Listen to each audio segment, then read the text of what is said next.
Qui a dit que la puissance culturelle des États-Unis allait tout emporter sur son passage? Les artistes français font de la résistance. Ils font même mieux que ça, la preuve avec les chiffres que va révéler aujourd'hui le syndicat du disque, le SNEP. Angèle Châtelier. Dans les 20 albums les plus vendus en 2020, il y a Vitaï Slimane, Grand Corps Malade, Necfeu. 19 en tout sont ceux d'artistes francophones. 7 de plus qu'il y a 10 ans.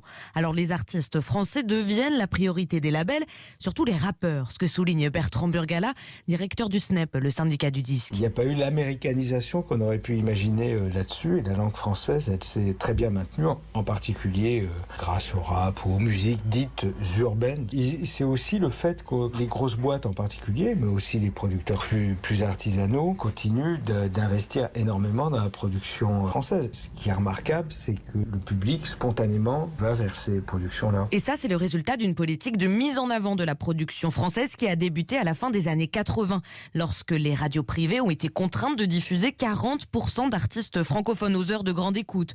Depuis 2016, un quart des titres qu'elles diffusent doivent être des nouveaux talents francophones.